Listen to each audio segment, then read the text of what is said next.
भगवान भोलेनाथ जो सभी को प्रिय हैं, लेकिन क्या आप जानते हैं कि क्यों उनके अपने ही ससुर को वो प्रिय नहीं थे?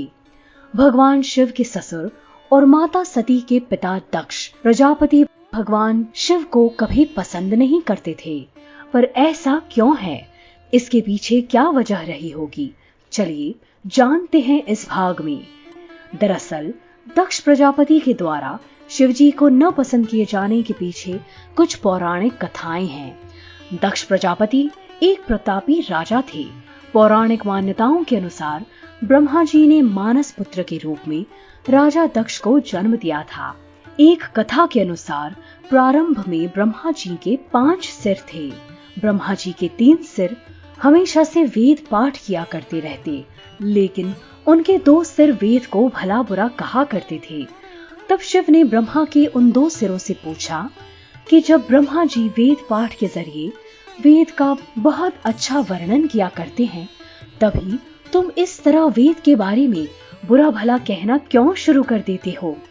तब ब्रह्मदेव के उन 2 सिरों ने जवाब दिया कि हम ब्रह्मदेव के पीठ की तरफ स्थित हैं, अर्थात उनके बाकी 3 सिरों के ठीक उल्टे।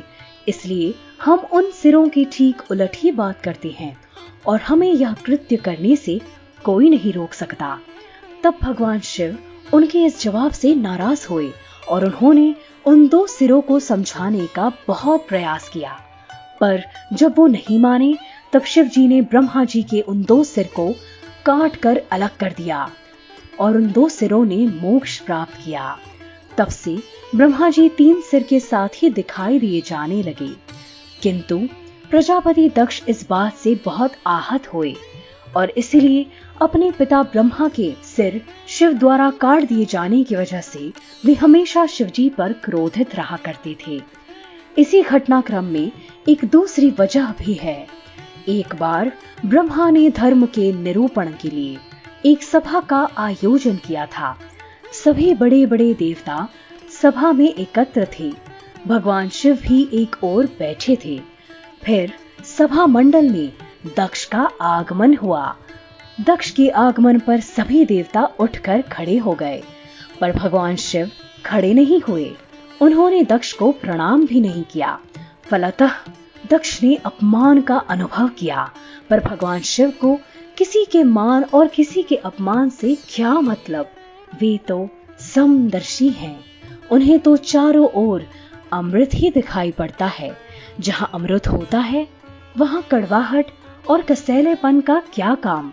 लेकिन इस बात से दक्ष के हृदय में भगवान शिव के प्रति ईर्ष्या की आग जल उठी और वे उनसे बदला लेने के लिए समय और अवसर की प्रतीक्षा करने लगे।